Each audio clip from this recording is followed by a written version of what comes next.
Unsurprisingly, at least if you're familiar with me and my love for the Resident Evil series, I played Remake 3 pretty similarly to how I played Remake 2. I could go on and on about how much the original and the other classics mean to me, but I'd just be retreading what's already been covered in my review of Remake 2. As a game, Remake 3 was good, but as a remake, it left me feeling disappointed. With how Remake 2 was handled, I felt that Capcom could do no wrong. When I realized that a Resident Evil 3 remake was also on the way, I was excited because we were going to get more kick-ass Resident Evil games. These games aren't perfect, and I'm a bit bothered by the fact that fixed camera angles are completely ignored nowadays, but that doesn't mean that I'm unwilling to play these games. It's especially true because if one or more parts of the game suffers, others shine. With this being a Resident Evil game, you know that the weapons available to use are a big deal. While that's true, if this isn't the first Resident Evil game you play, you already know what to expect. Handguns, shotguns, a rocket launcher, and other weapons that are used for special occasions. If a game happens to feature a weapon, no matter what kind it is, I figured that it should be able to work at such a level that players will be satisfied when using it. That doesn't always end up happening, which is why multiplayer games regularly have to update weapons or items in order to keep everything balanced. Though with this being a single-player game, I don't see that happening here. The handgun is an entry-level weapon, but I still would have liked for headshots to have happened more frequently. I get the feeling that this was done in order to make combat more difficult, seeing as how it takes a lot of ammo to bring down zombies, but I don't really like that. This started in Remake 2, and rather than getting more enjoyment from this, I just ended up frustrated.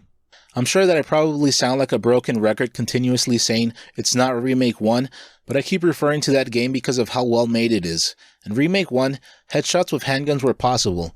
I recall this occurring on a more regular basis with the Samurai Edge, but what I'm getting at is that I enjoyed how this was possible, even if it rarely happened. It's possible to make combat challenging while still making it so that players feel comfortable with what's made available to them. It felt unfair that you could use up so much ammo shooting zombies in the head only for that to go nowhere. Maybe I'm just turning this into a bigger issue than it is, and the point was to discourage heavy use of the handgun in the first place. For me, the solution would be to make it closer to what was experienced in Remake 1. Resident Evil games tend to be pretty dense. Most of them can be beaten within 3 to 5 hours, and it's hard to miss out on important items, but it can be easy to not realize that helpful side items, files, or weapons were available to you in the first place. It may seem strange to label weapons in an action-heavy game as being optional, seeing as how the more firepower you have the better you'll be able to defend yourself, but that's how some of the weapons in Remake 3 are. This observation doesn't entirely relate to the use of weapons in Remake 3, but I still liked what was done because I viewed it as the devs offering players a helping hand in an unobtrusive way. I'm sure that some may not like it when games hold your hand, but what's important to note is when and why this is done in the first place. Once I started to unlock special items and weapons, I was able to use them and the infinite ammo that some of them offered. Due to this, I didn't have to pick up every single thing that I probably would have gone out of my way to get during my earlier playthroughs. I eventually realized that if you don't pick up the shotgun or the grenade launcher, they'd show up in the shelter before a fight with Nemesis. It's possible that something similar occurred in other parts of the game, but that's where I encountered this. Earlier Resident Evil games wouldn't do the same for you, and you'd be forced to deal with situations with whatever you had, something that could eventually lead to headaches. There definitely are examples of hand-holding in games that I dislike, but this one didn't seem bad at all. Depending on which difficulty setting you decide to play on, the devs offer all sorts of different ways to make it so that your time with their game is as enjoyable as possible. Whether it be suggesting to lower the difficulty setting after numerous deaths or offering more ammo, the game's not only for skilled players. Some parts of Remake 3 can be made easier than they are, but I didn't see that being done with the enemies. I wouldn't go so far as to say that the enemies in this game are made out to be difficult to the point of cheesiness, but they're definitely still a challenge, even if you've got experience with the Resident Evil franchise. When it comes to Nemesis, I kind of feel as if he's so-so. Don't get me wrong, he's incredibly menacing, and the first time you play this game you'll be surprised with how agile and strong he is. During my first few encounters with Nemesis, I was spooked by how quickly he moved. It reminded me of how fast he was when confronting Brad in the classic version of Resident Evil 3. While this was initially impressive, in the end, I was left thinking that he's a lesser version of Mr. X. Nemesis has many more abilities than Mr. X, but that really doesn't matter when the moments you encounter him are relatively short and easy to bypass. Don't get me wrong, I acknowledge that Remake 2 had a lot of specific moments in which Mr. X would show up, but it overall felt very organic and as if he'd pop up when you least expected it. It's not as if it was much more different in the classic version of Resident Evil 3, but in Remake 3 you don't feel as pursued as you did with Mr. X. It's proof that this game cut out content, something that I'll get into multiple times in this review. In Remake 3, Nemesis quickly goes from his first form to his second form. The problem with this is that you feel as if there wasn't much development between transformations, and the end result is that things aren't as impactful as they could have been. Chances are that too much time spent with Nemesis' first form would have made things too stale, but it also would have been better than how little time was spent with each of his forms. I don't think Nemesis was utilized as well as he could have been, but on the bright side, Jill's interactions with it showed off more of her personality. If you played previous Resident Evil entries that featured Jill, you know she's a great character. She's regularly featured in lists that showcase great heroines in video games, but to me, she's simply an awesome character. That's it. Jill earned my admiration as a character because of how skilled she is as a combatant, but also because of her strong will to survive and her general characteristics. Jill can easily be described as a badass. She comes off well in the Resident Evil game she's in, but in this one, it's to a completely higher level. If anything, it sometimes came off as too unrealistic. I realize that probably sounds strange, especially since I'm referring to what takes place in a game such as Resident Evil, but it was difficult to believe that someone could survive being shot at with a rocket launcher and still be able to walk it off. I wasn't expecting incredibly realistic displays of what something like that would do to someone, but if anything, this could have been toned down or even eliminated. It's possible for Jill to come off as the badass she is without making her seem like an invincible super soldier. There were examples of this, such as when Jill demonstrates how outspoken she is, and I like that. On top of being skilled and ballsy enough to take on all sorts of monstrosities head on, Jill wouldn't allow anyone to push her around. By this point, you should know that Resident Evil games feature puzzles. The thing is, the number and quality of these puzzles varies depending on which game you happen to be playing. Ever since Resident Evil started to lean towards being more action-oriented, the puzzles haven't been as important as they once were. There's enough done with them to say that they're still part of Resident Evil, but the majority of them aren't as interesting or as challenging as classic Resident Evil 3's well-known and dreaded water sample puzzle. I acknowledge that Remake 2 and 3 do have puzzles, but with how some offered the bare minimum, I was left wondering why they were even included at all. In Remake 2 and 3, there were moments where you literally just examine boxes and get what's inside. That was present in the first few games, much like when you opened up books to get medals, but this is underwhelming. In Remake 1, there was at least one box that you had to open up with broken pieces. I'm not saying that puzzles have to be complicated or a great part of these games, but at the very least it could be more entertaining than just an extra step in the menu between you and obtaining an item that allows you to advance in the game. I'm sure that I'm not the only one that feels this way, but I love the music featured in Resident Evil games. It's all different from one another, seeing as how it's a reflection of what each Resident Evil game set out to do, but at the same time, they're all branches of the same tree. Resident Evil 96 has some poppy Japanese music, but you could argue that it's still a good match, seeing as how it's a reflection of the time in which it was released. If you've seen my Remake 2 review, you know that I was disappointed by how it handled its music. In attempting to deliver a different experience, mainly with the use of more ambient soundscapes and enemy sounds, the music was pushed away from what it used to be. I wouldn't go so far to say that the music in Remake 3 will someday be as iconic as the music featured in the classic Resident Evil games, but I still enjoyed what was done with it. In Remake 3, one of the first things I noticed about its music was how dark the menu theme was. It was pretty minimalist, especially when compared to some over-the-top tracks that are featured in other Resident Evil games, but I liked how it still managed to convey a lot. To me, it gave off a sinister feeling that lets you know you'd be entering a world filled with horrors. I could just be over-analyzing it, but I like it when music matches up with what a game's attempting to accomplish. This is seen even more clearly with how Remake 3 continues the tradition of taking the original save room music and putting a new spin on it. It's different, but there's enough of the original there that nostalgic feelings are stirred within you, at least for veterans of this franchise. I preferred how Remake 3 handled its music, but I was disappointed by how it didn't feature the option to toggle on the classic OST. I'm sure that there are reasons as to why this wasn't done, but it seems like something simple that could be done to appease fans. Maybe I'm just too stuck in the past, but if you're remaking a game that was originally released more than 20 years ago, you'd think the point would be to please the fans that were around to experience it back then. You could say that this was done to an extent, due to how the ending features hints of the music from the original game, but I thought that wasn't enough. It's choices like this that made me think that corners were cut for all the wrong reasons. I could end up thinking differently if I were to know more about the game's development process, but I doubt I'll find out enough to fully understand why this game turned out the way it did. From all of the complaints that people have made about this game, I know that my experience with it greatly differed from theirs. I know that people played it for around 5 hours, were unhappy with what it had to offer, and moved on. On the topic of this game's length, it's not that bad, but it could have been better. Most Resident Evil games can be beaten within a handful of hours, and if you really know what you're doing, you can even beat the game in less than an hour. These games are somewhat short when compared to others, but that was never really a problem for me because I found that they had so much to offer when it came to replayability. Remake 3 definitely has replay value, but I don't think it's the kind that most people prefer. I say this because the bulk of Remake 3's replay value revolves around using special items or costumes in the same scenario.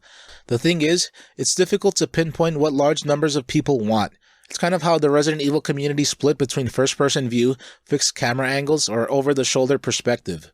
Without having any of that in mind, I initially planned to play Remake 3 for as long as I'd stand to. It was mainly as a form of thanking the devs for what they did, but also because I just really love Resident Evil games. I went into the game with that in mind, but I soon reached a point where I was getting kind of bored with it. Even the original Resident Evil 3 differs from the other classic Resident Evil games. Code Veronica doesn't offer multiple selectable characters, but allows you to play as more than one within the same story. Resident Evil 1 and 2 offered much more than Resident Evil 3 did simply because the option to choose more than one character was there. Any other game would just make it so that things would be the exact same for both characters, but that'd be boring. Since Resident Evil 3 Classic and its remake are really only about one person, it's easier to see just about everything that character's story has to offer. It's possible to switch things around, especially because of the higher difficulty settings, which I'll eventually get into, and being able to switch up costumes, but at the end of the day, you're still left playing through the same story. Despite feeling this way, I still ended up playing the hell out of Remake 3. It's nothing compared to how many times I played Remake 2, but it's much more than when I realized it wouldn't offer the same experience as Remake 2 did. It was much easier to keep playing Remake 2 because it had much more to offer. I could see how this would affect those that weren't interested in replaying this game. Since they don't have the interest for the series as hardcore fans do, which could lead them to not want to keep giving it a chance, it was easier to move on. I realized that even some die-hard fans out there may have greatly disliked this game, but I eventually grew to recognize that there's enough good in it to not be completely bothered by what could be viewed as bad. Besides wanting to keep playing Remake 3 for the hell of it, its achievements helped out with that. I'm not a completionist, but I'm glad I was able to get all 32 achievements for this game. I wouldn't say that all of Remake 3's achievements were easy, seeing as how some have a low completion rate, but I thought they were more achievable than the ones in Remake 2. It wasn't just because I could get more of them thanks to my own skills, but also because how they could be completed was approached differently than they were in Remake 2. I'm sure that it'll lead to some of you thinking less of my abilities as a gamer, but some of Remake 3's achievements were easier to get unassisted. It felt cheap doing so, but I figured that since I wasn't making use of a cheat code or something, it was worthwhile to get 2 of the achievements I wanted. This reminded me of what I think of achievements in general. If you make it so that achievements aren't impossible to get, you'll get more people to chase after them. There definitely are gamers out there that are willing to damn near rage quit in order to get any and all achievements, but that's not for me. I also know that there are some that won't pursue achievements no matter what. But based off of what I prefer, I know that there are others like me. Sometimes, a nudge in the right direction is what's necessary to get players to do what you'd like them to do. For me, the bulk of the achievement hunting in Remake 3 revolved around the hardcore and higher difficulty settings. There were many that could be achieved in lower difficulty settings, but those weren't as much of a challenge. With how I make it sound, you'd think that I'd want to make playing in hardcore and higher settings as difficult as possible, but that wasn't what I was aiming for. I wanted to experience what those higher difficulty settings had to offer, and I wanted to get the highest ranking possible for them, but I also didn't want to torture myself. Thankfully, Remake 3 featured a shop that allowed you to purchase bonus items that would make the game both easier and more interesting. It's really an extension of what was offered in the classic Resident Evil 3, but rather than being tied to Mercenaries mode, points earned are tied to challenges you can beat in story mode.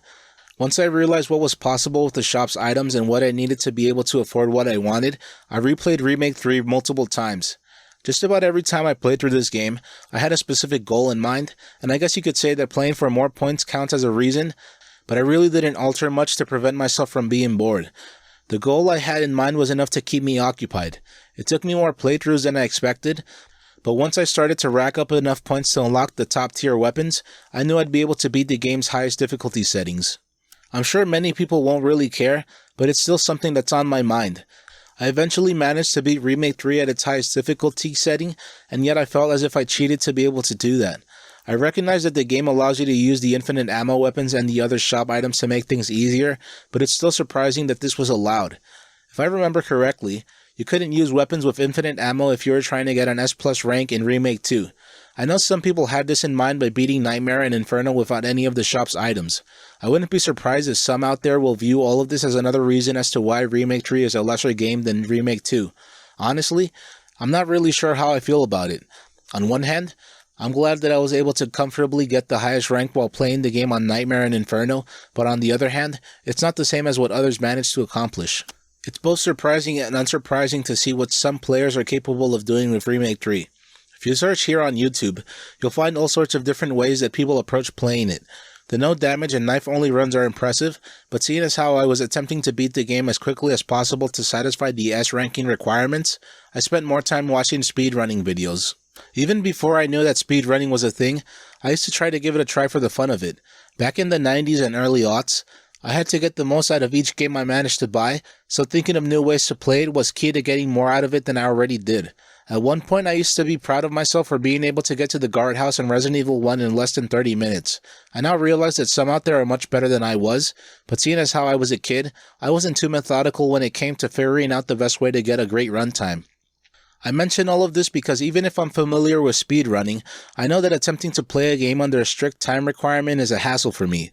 I enjoy challenging myself every now and then, but if I encounter something that starts to turn gaming into a chore, I'd rather not deal with that. Before I even gave it a try, I recognized that beating Remake 3 under 2 hours was going to be tough. It was mainly because even if I eventually got to the point where I knew what had to be done and when, I never really memorized the most efficient routes to get through whichever area of the game I happened to be in. From what I've seen of speedrunners, they plan things ahead of time and understand the game to such a point that they don't really need notes to get the results they want. I'm also aware of the fact that some play through games hundreds of times to better familiarize themselves with them. I'll be the first to admit that I played Remake 2 and 3 an obscene number of times, but I never approached it how some speedrunners do. Since I didn't attempt to memorize exact routes to take, there were moments where I needed to look things up so that I'd be better prepared for what was to come. Even if I eventually got around to beating all of the higher difficulty settings, the strict time requirement kept being an issue for me. In particular, there was one playthrough where I made it to the labs with 15 minutes left before I hit the 2-hour mark. I was aware of how much time I had left because I made note of this, and it was interesting to see if I could somehow manage to turn a bad run around well enough to the point where I'd accomplish my goal. If you're a skilled speedrunner, I'm sure that you may be thinking, why is this guy making a big deal out of that? That's easy. It's because I normally don't play with a speedrunning mentality. I was trying to get through this playthrough as quickly as possible, but I kept cutting it way too close. It was to the point where I had less than 4 minutes to beat the final version of Nemesis. At one point I thought of just going back to an earlier save and continuing from there, but I didn't feel like doing that. It would have required more work, and since I did have enough room to work with, I knew it was possible for me to quickly beat Nemesis and finish up the game. Honestly, it was annoying attempting to beat this playthrough under 2 hours because of how little time I had left. It forced me to experiment in all sorts of ways. I had enough health to survive any damage that Nemesis would dish out, but the problem was being able to fire off as much ammo as possible. It was through dealing with this situation that I realized that the rapid-fire handgun worked best. It wasn't the most powerful weapon I had, but it was the fastest, and that's what I needed. With how I've made this part of my experience with Remake 3 sound, you'd think that I would have been better off not doing this at all. The thing is, playing against the clock led to some of my most memorable moments with this game. Some people dislike this, seeing as how it can be stressful, much like in Majora's Mask, but overcoming tense situations can sometimes lead to feeling a natural high. I also enjoy having to think quickly to overcome problems I never saw coming at all. I already enjoyed most of what Remake 3 had to offer, but my experience with it was made more entertaining due to having to think of solutions that came about as a result of attempting to speedrun through it. Though I enjoyed playing Remake 3, I don't think it's a perfect game at all. In fact, it was pretty disappointing. Knowing how some gamers respond to reviews, I'm sure that what I'm about to write, among other things, could be considered controversial. It's mainly because some think you can only love or hate a game. I'm the kind of person that will sometimes recognize that a game is flawed, but still get enjoyment from what it managed to do well. I guess it depends on how things end up being balanced out, but I won't automatically dismiss a game simply because it does one or more things that I consider to be wrong or done poorly. I was disappointed with Remake 3 and I think it could have been much better. I'm not the only one that feels this way, and this could be said of practically any game that's ever been released, but it's clearer with Remake 3. Alongside not including the original Mercenaries mode, Remake 3 left out a lot of areas that were featured in the classic Resident Evil 3. It's disappointing that these areas weren't included because they were a big deal in the classic. Besides the actual clock tower, which would have looked amazing in 2020 graphics, the park and the grave digger also weren't included. I don't know why the devs decided to not include these areas, but it sucks because had they been in the game, Remake 3 could have been at least 2 to 3 hours longer. As a result of lacking this content, it felt as if the game was going by too quickly. I'd say that its length is similar to other Resident Evil games, but the problem is that as a remake, it should offer more than the original, not less. I guess the problem here is what I value from a remake versus what others prefer, but I don't think I'm in the wrong here. It's both funny and sad how we can sometimes overthink things to the point where it leads to us expecting something that was never even on the way. When I first played through Remake 2, I figured that the large holes in the walls of the RPD were due to Nemesis chasing Jill. It also didn't help that once Remake 3 was announced, Remake 2 was updated to feature some distant sounds of Nemesis. All of this led some to believe that Nemesis' presence would be felt while in the police station. It makes sense, seeing as how that's what occurred with Mr. X in Remake 2, and in classic Resident Evil 3 to an extent. Rather than getting that, we simply saw that one of the holes was due to Carlos blowing it up. I don't really think about this once I'm done playing a game, but Remake 3 left me thinking why it came out the way that it did. It'd be great to get more information that would clear things up, but I don't see that happening anytime soon. I could be wrong, but I still suspect that Capcom wanted to release something ASAP to cash in on how well received Remake 2 and Resident Evil 7 were. I don't know if that's actually true, but it wouldn't be strange for a gaming company to want to sell as many games as possible. Maybe I'm just not as familiar with the development process of a game as I should be, and to other decisions that go into why games come out the way that they do, but I find it hard to believe that the same company that made Remake 1 created Remake 3. I realize that different teams and leaders will offer different products, but you'd think that wanting to recapture the spirit of a beloved game would be something to have in mind. I understand that may not have been a priority, seeing as how Remake 1 sold poorly during its initial release. It could be that I'm just thinking too much of Remake 1 and putting it on a pedestal, but for me, the point is to make games that offer a better experience than what's been previously released. It's to the point where part of me thinks that it'd be great to get a director's cut edition of Remake 3, but I don't see that happening at all. At the end of the day, I figure that I'm better off focusing on what it did well, and going back to the ones that are better, mainly just to get more of what I like. Remake 3 differs from Remake 2 because it's really just one scenario mixed in with occasional moments of playing as another character. Remake 2 wasn't better off, seeing as how both scenarios were more or less exactly the same, but it still offered different areas and situations for each character. With Remake 3, once you've beaten the game, you already know what to expect with each subsequent playthrough. Classic Resident Evil 3 didn't have this problem because it allowed players to choose how and where they wanted the story to go. With this, players could decide whether or not to face Nemesis head-on, to go to different areas, or just do different things in general. In Remake 3, you're not able to change things up at all. Due to this, I feel that Remake 3 offers a lesser experience than what classic Resident Evil 3 had to offer. I previously brought this up in relation to how some of its locations were approached, but it could also be said of how encounters with Nemesis were handled. I already mentioned that Nemesis is a lesser version of Mr. X, at least gameplay-wise.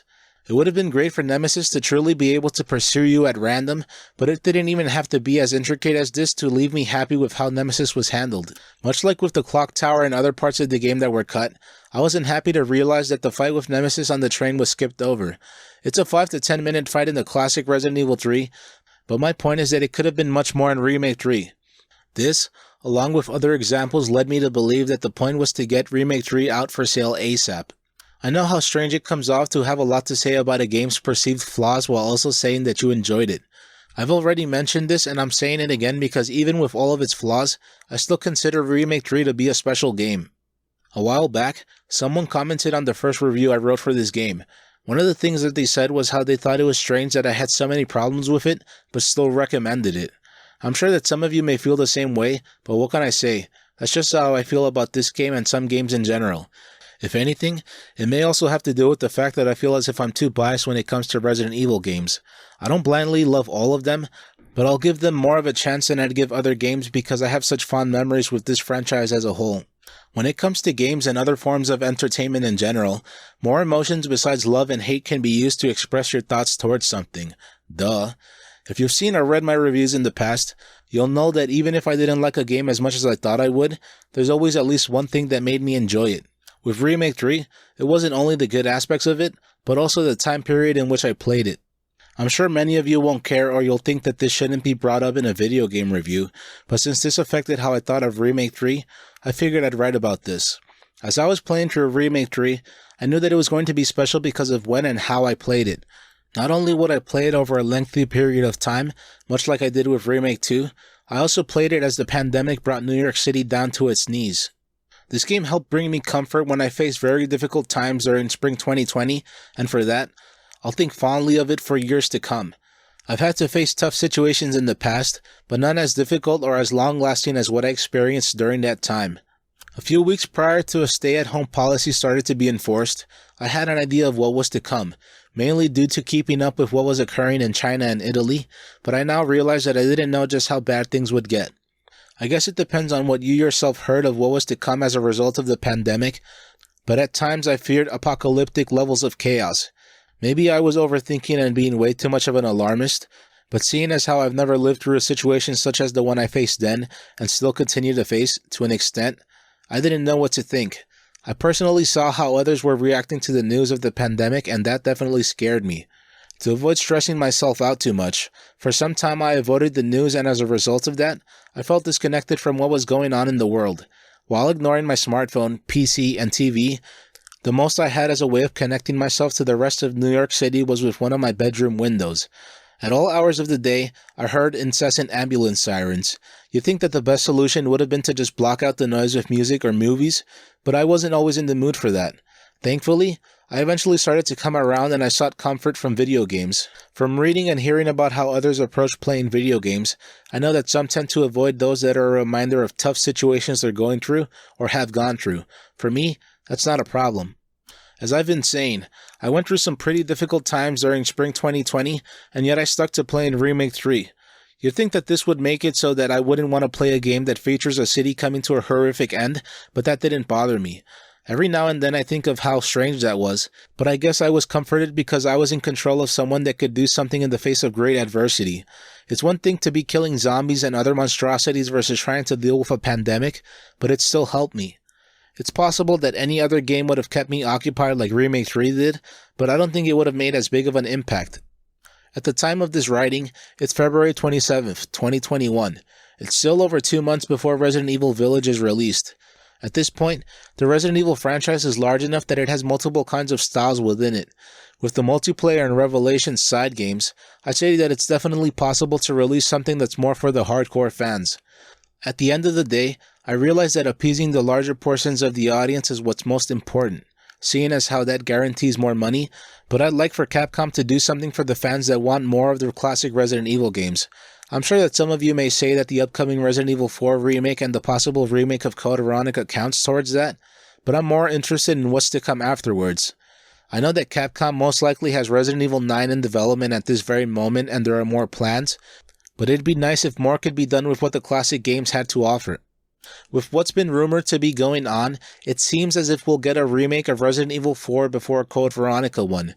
Though I enjoyed Resident Evil 4 and own it on multiple platforms, I don't really want a remake of it right now. I could see myself being ready for one in maybe 5 years, but I still think that the game is fine the way that it is. It's possible that me having played it when it was originally released disconnects me from the reality that its mechanics and control scheme are outdated. It's kind of how newer Resident Evil fans view tank controls and fixed camera angles as archaic. The saying different strokes for different folks comes to mind, but seeing as how it's been much longer since Code Veronica was released, I'd prefer for that one to be remade next. I'm aware of Capcom's recent information leak and I more or less have an idea of what's to come for the Resident Evil franchise, but I also know that plans can change. Remake 3 is a weird game for me. I say that because even though I enjoyed the game and it's special to me, I keep thinking of how it could have been even better had it been closer to what the classic version offered, and alongside that, done much, much more, like in Remake 1. Despite all of that, I still think this is an incredible game. It has a lot of flaws and it's not as good as Remake 1 or Remake 2, but it's still a game worth playing. The graphics are good, the gameplay is fun, and it offers a lot of extras thanks to having the option to buy special items. As a result of this shop, you feel motivated to want to keep playing, seeing as how the items alter how the game is played. Whether it be with Jill's Resident Evil 1 costume or infinite ammo weapons, it's a different experience, even if slightly, playing with these bonus items. Remake 3 is not an awful game, but it's also not the best that the Resident Evil franchise has to offer. There are much worse games out there, so I'd say that it isn't as awful as some make it out to be. I do recommend this game and I say that it's worth playing, but you're most likely going to want to buy it when it's on sale.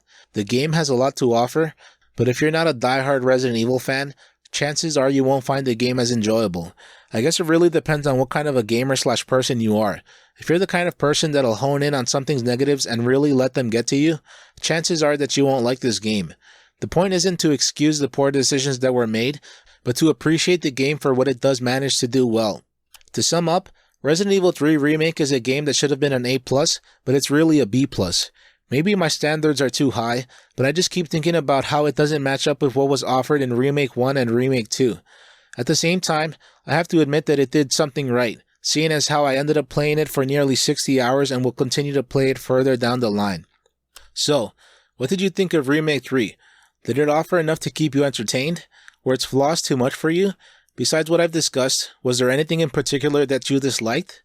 If you enjoyed this content, please feel free to like, comment, subscribe, and share. Thank you very much for watching.